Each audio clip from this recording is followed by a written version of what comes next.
Hey everyone, how are you? I think all doing good. I'm Priya. So আজকে ছিল আমাদের থাইল্যান্ডের ট্রিপের 5th ডে অ্যান্ড চলুন আজকের দিনটা আপনাদের সাথে এক্সপ্লোর করা যাক। আজকে আমরা যাচ্ছিলাম জেমস বন্ড আইল্যান্ডের উদ্দেশ্যে অ্যান্ড জেমস বন্ড আইল্যান্ডে যাওয়ার সময়তে আপনারা যেখান থেকে টিকিটগুলো কালেক্ট করবেন সেখানেই আপনারা পিক আপ অ্যান্ড ড্রপটা পেয়ে যাবেন, প্যাকেজের মধ্যেই থাকবে। আর আপনাদেরকে জেমস বন্ড আইল্যান্ডে যাওয়ার টাইমে দুটো হল্ট পড়বে। ফার্স্ট হল এটা ছিল, এখানে একটা সুন্দর কাকাতুয়া ছিল যার সাথে আমি টাইম স্পেন্ড করছিলাম। আর এই যে এখন যাকে দেখতে পাচ্ছেন ইনি ছিলেন আমাদের জেমস বন্ড আইল্যান্ডে যাওয়ার গাইড। ইনি সবাইকে বুঝিয়ে দিচ্ছিলেন যে কার হাতে কোন ব্যান্ডটা থাকলে কী কী সুবিধা পাওয়া যাবে অ্যান্ড কোথায় কোথায় এক্সট্রা ঘোরা যাবে।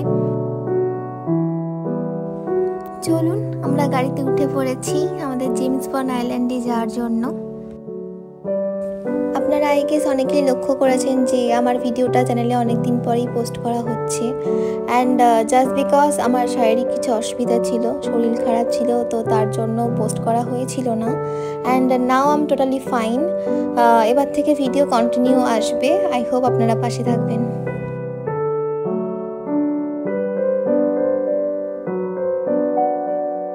চলুন চলে এসেছি আমরা আমাদের বোটের কাছে অ্যান্ড এখান থেকে আমরা যাব জেমস বন্ড আইল্যান্ডে।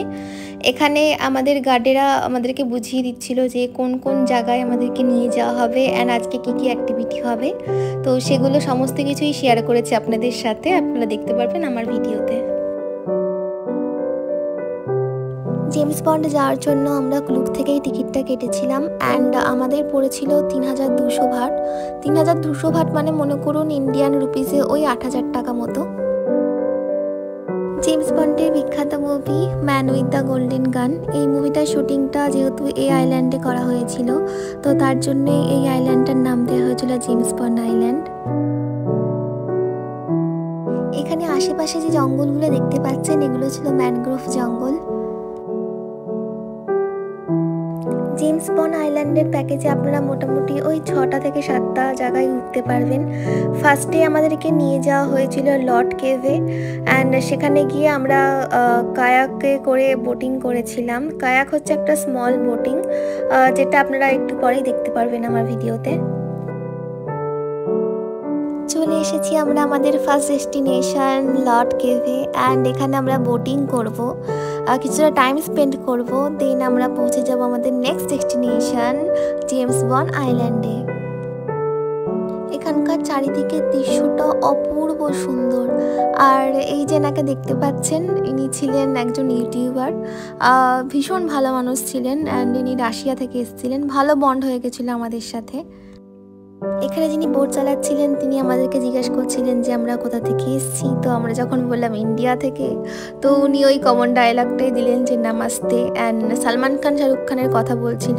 তো এখানে বেশ ভালোই মজা হচ্ছিল অ্যান্ড সবাই ভীষণ ফ্রেন্ডলি ছিল, দিনটা বেশ ভালো কেটেছিল। কথা বলতে বলতে পৌঁছে গিয়েছি আমরা লট কেভের কাছে অ্যান্ড এর ভেতরটা অপূর্ব সুন্দর। আই থিঙ্ক যারা থাইল্যান্ডে এর আগে এসেছেন অ্যান্ড এই জায়গাটাও ঘুরে গিয়েছেন তারা একমাত্র বলতে পারবে যে এর ভেতরটা বা এর দৃশ্যটা কতটা সুন্দর।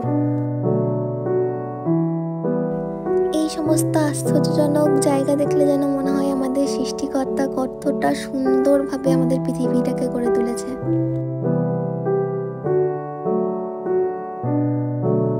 এটা ছিল আমাদের ফার্স্ট কেভ অ্যান্ড এখান থেকে বেরিয়ে আমরা যাব সেকেন্ড কেভে। চলে এসেছি আমরা আমাদের সেকেন্ড কেভের ভেতরে অ্যান্ড দৃশ্যটা অপূর্ব সুন্দর ছিল।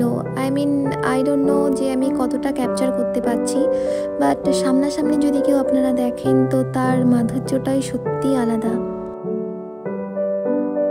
আপনারা হয়তো অনেকেই লক্ষ্য করেছেন যে এখানকার জলগুলো অনেকটাই ঘোলা, তো তার জন্য তারা আমাদেরকে স্ট্রিক্টলি বারণ করে দিয়েছিল যে এখানে কোনো রকম কোনো সুইম করা যাবে না।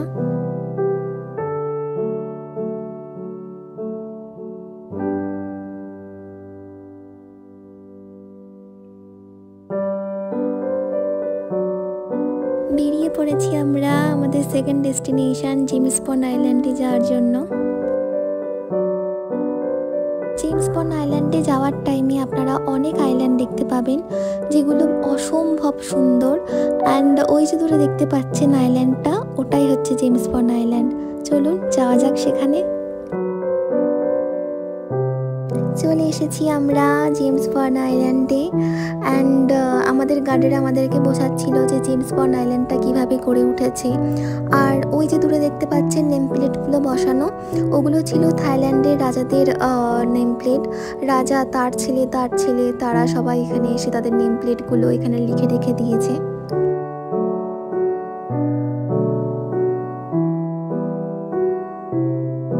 এই সেই বিখ্যাত জেমস বন্ড আইল্যান্ড, যার দৃশ্যটা অপূর্ব সুন্দর।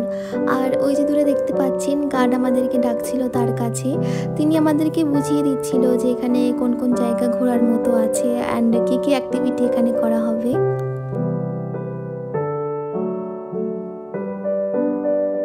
আর এই যে সেই খোদাই করা পাথরটা, যা আপনারা অনেকের ভিডিওতে দেখে এসেছেন।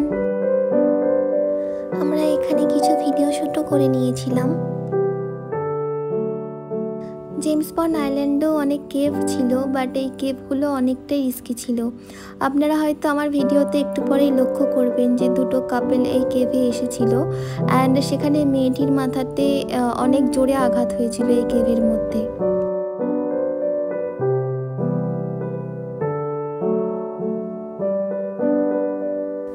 ওই যে মেয়েটিকে দেখতে পাচ্ছেন যিনি বসে আছে, ওনারই মাথায় লেগেছিল। আর এই যে আশেপাশে দেখতে পাচ্ছেন যে পাথরগুলো কীরকমভাবে নেমে এসেছে, তো এই পাথরেই ওনার লেগেছিল। অ্যান্ড যদি আপনারা এখানে আসেন তো অনেক সাবধানে আপনাদেরকে চলতে হবে, বিকজ অনেক রিস্ক আছে। আপনি বুঝতেও পারবেন না যে কখন আপনার মাথায় আপনি টোকা খেয়ে গেছেন। চলুন কিছুটা টাইম এক্সপ্লোর করে যাওয়া যাক আবার নেক্সট ডেস্টিনেশনে। এখন আমরা চলে যাচ্ছিলাম আমাদের next destination Muslim village. And এই ভিলেজটা অসাধারণ সুন্দর, পুরো ভিলেজটাই তৈরি করা হয়েছে জলের ওপরে। অ্যান্ড এখানে এসে আমরা লাঞ্চ করেছিলাম। এই আইল্যান্ডের অরিজিনাল নাম হচ্ছে কো পানুই, এবং এই ভিলেজটা পুরোটাই মানে তারা বিল্ড করেছিল জাস্ট জলের উপরে, এবং কি অদ্ভুতভাবে এরা জীবনযাপন করে। যাই হোক, এখানে লাঞ্চটা খুব প্রচণ্ড সুস্বাদু ছিল, এবং এখানে এলে অবশ্যই আপনাদের ইসলামের কিছু রুলস ফলো করতে হবে, যেরকম ড্রিঙ্ক করা চলবে না। যাই হোক, এবার আমরা চলে যাব ম্যানগ্রোভের মধ্যে দিয়ে।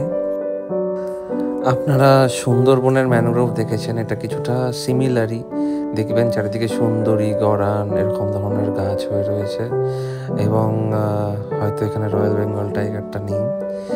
বাট সত্যি ম্যানগ্রোভের ভিতরটা প্রচণ্ড থ্রিলিং ছিল। এখান থেকে যখন ছোট ছোট গাড়িগুলো দিয়ে পাস করা হচ্ছিল, অসাধারণ লাগছিল। যাই হোক, আমাদের যেতে হতো এবার আমাদের নেক্সট ডেস্টিনেশনে। আমরা নেমে গেছি বোট থেকে, এবং আমরা যাব এরপর সুয়ান গুহা টেম্পল। এটা একটা কেভ টেম্পল, গুহার মধ্যে টেম্পলটা, বুদ্ধা টেম্পল মেনলি। এবং এখানে প্রচুর মাংকি থাকে, সেই জন্য একে মাংকি কেভ টেম্পলও বলে। যে দেখতে পাচ্ছেন এদেরকে এরকমভাবে খাওয়ানো যায়। সামনে দেখবেন প্যাকেট নিয়ে সবাই দাঁড়িয়ে আছে বিক্রি করার জন্য, মাংকিদের খাওয়ানোর জন্য। এরা তো এদের শরীরগুলো দেখেছেন তো, মানে পুরো মানে এদের জীবনে কোনো চাপই নেই। এরা খায়, খেয়ে দিয়ে হাফটা ফেলে দেয়, কারণ খাবারের যোগান অফুরন্ত। যাই হোক, এই চলে এসেছি, দেখতে পাচ্ছেন এইটা হচ্ছে এই কেভ টেম্পলটার ভিতরে, এবং এর ভিতরে অনেকটা এক্সপ্লোর করা যায়। আপনারা সিঁড়ি দিয়ে বেয়ে উঠতে পারেন। আর এই যে ফলটা, ওয়াটারফলটা, এটা হচ্ছে ঠিক ওর পাশেই, ওখান থেকে বেরিয়েই ওর পাশেই ওয়াটারফলটা। যাই হোক, এই দুটো সাইট ভিজিট করে আমরা তারপর চলে যাব একটু বিচে। বিচটার নাম ছিল অ্যাওনাং বিচ, যেটা ক্র্যাবির মেন বিচ। এই বিচটাতে সন্ধেবেলা প্রচণ্ড সুন্দর, এখানে ফায়ার শো হয়। এছাড়া আপনারা এই বিচের সাইড থেকে ওয়াক করে ওই পারে যেতে পারবেন পাহাড়ের ওপর দিয়ে, প্রচণ্ড সুন্দর লাগবে। এই যে দেখছেন ফায়ার শো, প্রচণ্ড সুন্দর হচ্ছিল এই ফায়ার শোটা। রিভি বলে যে রিসর্টটা আছে, ওইটার সামনে এটা মেনলি হয় এবং সব থেকে বেস্ট হয়। ওই দিকটাতেও পাবেন আপনারা, ওই সাইডে যে পাহাড়ের যে বিচটা আছে ওই দিকেও পাবেন, বাট এই রিভির সামনে যে ফায়ার শোটা হয় এটা হচ্ছে ক্র্যাবির বেস্ট ফায়ার শো। আমার দেখা এটা বেস্ট ফায়ার অ্যান্ড এটা অদ্ভুত সুন্দর লাগছিল দেখতে।